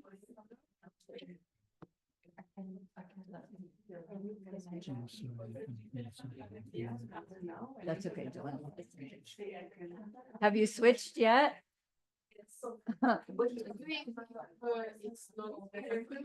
Right, so if no full identity is coming up, then look at how your mind is making the data. You're trying to getting information, but you can't get an identity. The identity is the data. We were asking, where's the data come from? You're having the same experience. Your fingers getting information and you're making, let's call it data, but you can't get the identity of the thing. If you don't have the seeds for the identity, right? All you can have is the seeds for what you have ripening. It's just the, okay, flat, right? I saw your finger going around, flat rectangle, but what the heck is, you know, there's so many things that can be flat rectangle and it wasn't defining, it wasn't getting defined other than flat rectangle.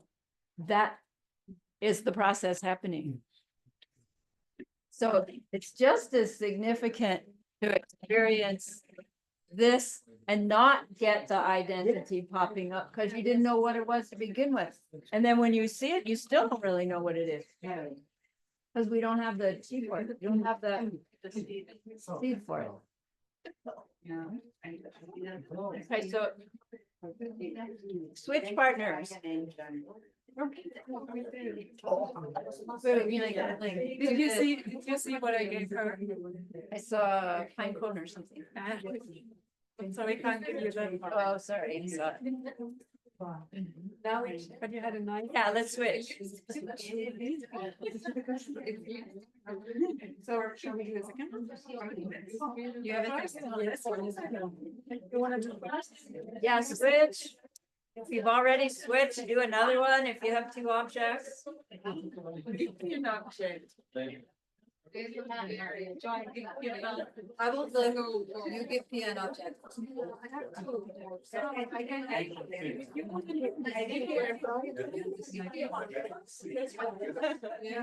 Close your eyes. What you done right? Feels like a pain. No, but it opened up.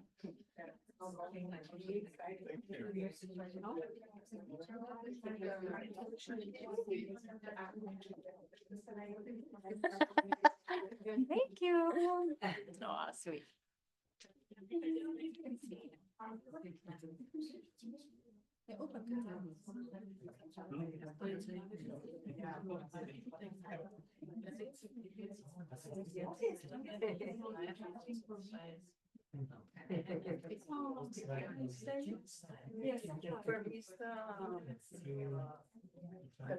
How do you call this? The cover or the sound?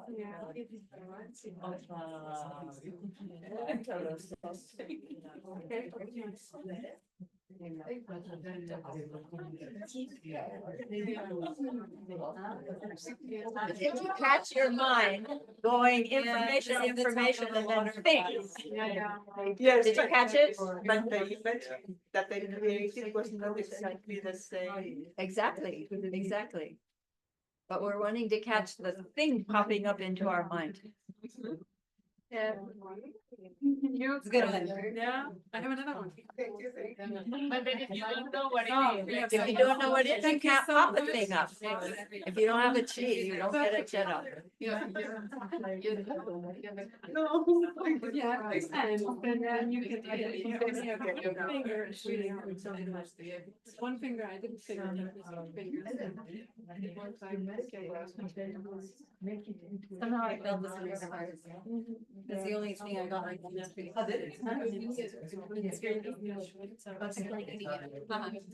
Everyone stop the recording.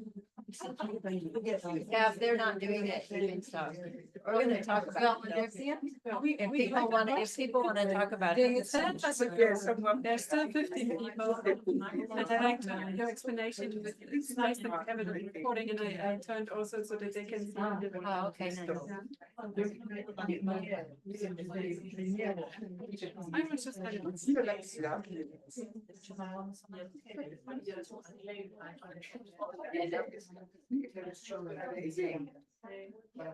I would have another one. You want first? You have one other.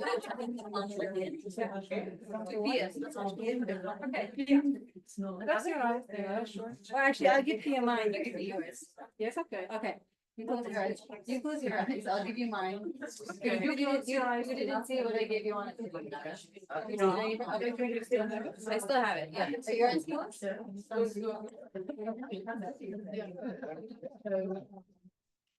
Wait a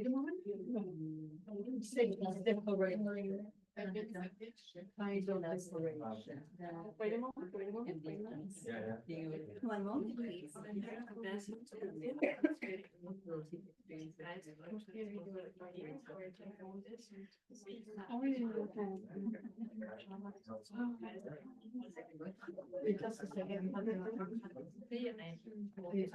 Like a little golf.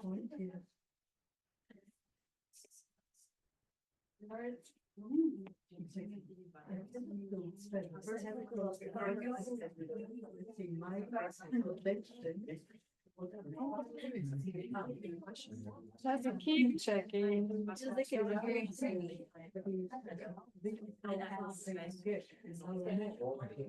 And something with flowery. I want to say.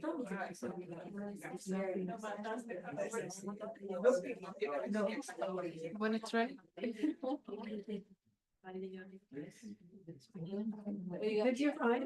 I don't know what this is, but I see that it is. Is it there? This is like Yeah. where, right? I could say it's a plastic thing. I know, I stopped working. Oh, Instantly. But I don't know what this is. Neither, I don't know what this is. It's like I wouldn't have gotten colitis. some kind of plastic. To deconstruct the reality. Yeah. Because it's a You took it. rectangle. Joanna gave it to me. So, what is it supposed to, so she gave me a bottle of oil, essential oil, and I saw her before using it.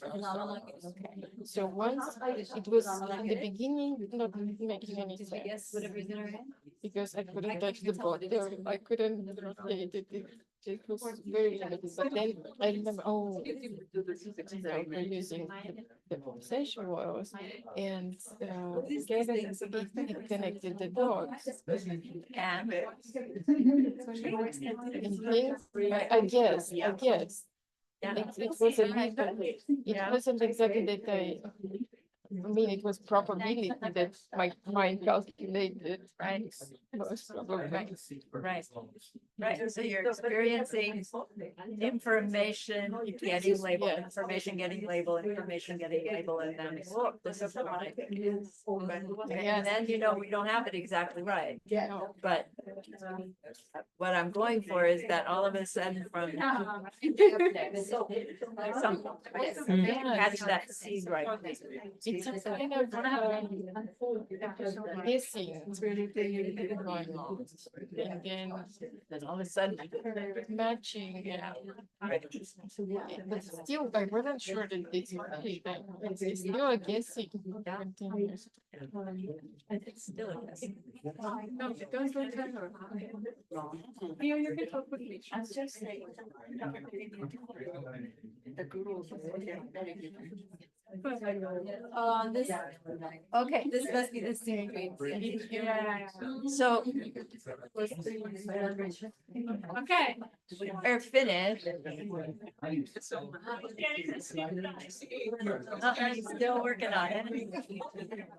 Does anybody want to share their experience with the online? If you want to share your experience with the online, come up though, so that it can go right into the microphone.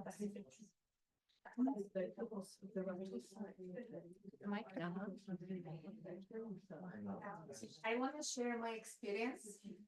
It was absolutely blowing mind. On my hand, it was AirPod, one piece, one AirPod.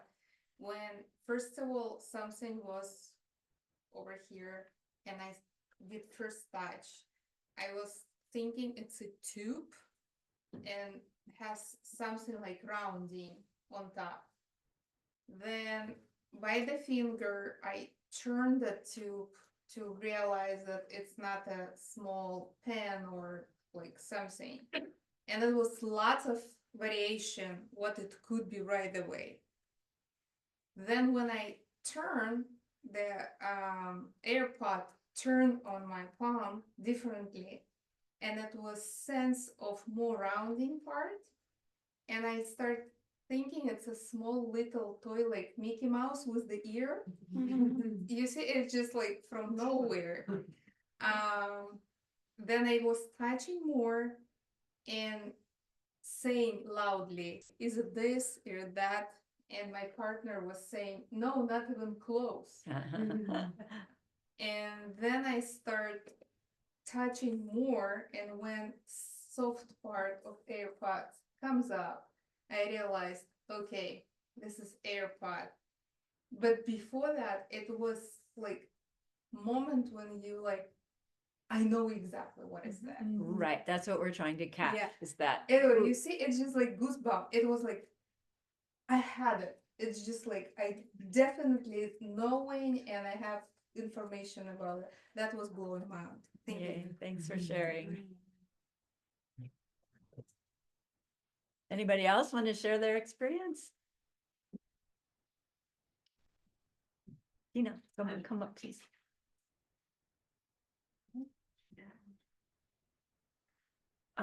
I think for me, it was like an exclusion procedure. So I went through to all my models that I know in my mind and I could visualize. And I said, no, that's not. And then I put it away. Nice. And at the end, I said, oh, it's nothing fit inside. So what it is? Huh? So you never got it? Yeah. Nice, Oh, but it was an exclusion Yeah. procedure. nice, good experience, good experience.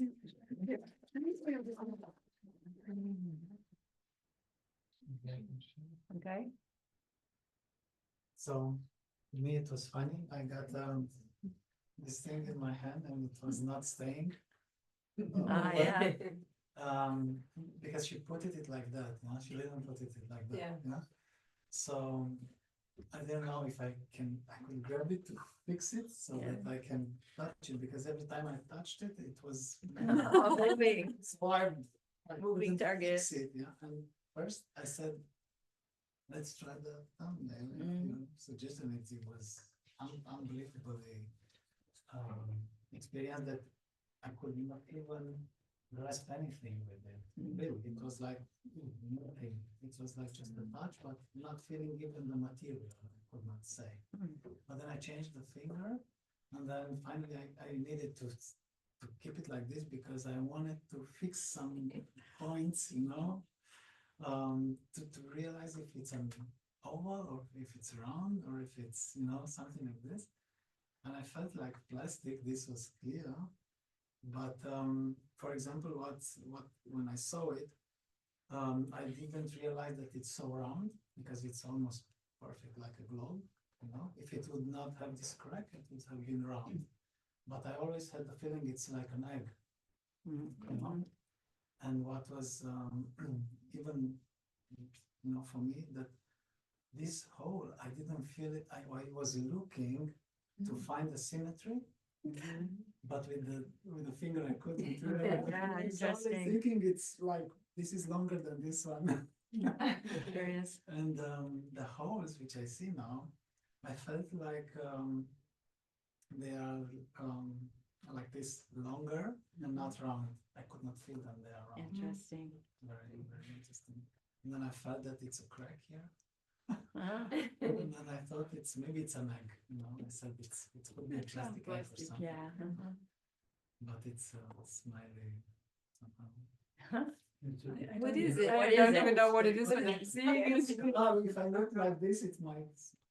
Oh, yes. What is it? Oh, it's a Black nose. It's the. Black nose. No. Oh, God.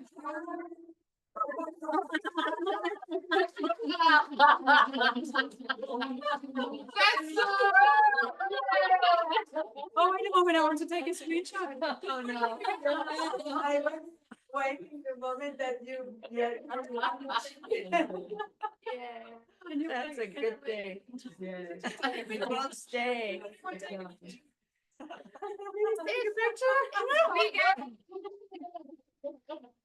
Yeah.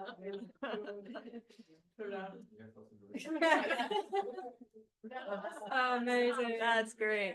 Thank you. Okay. Marina.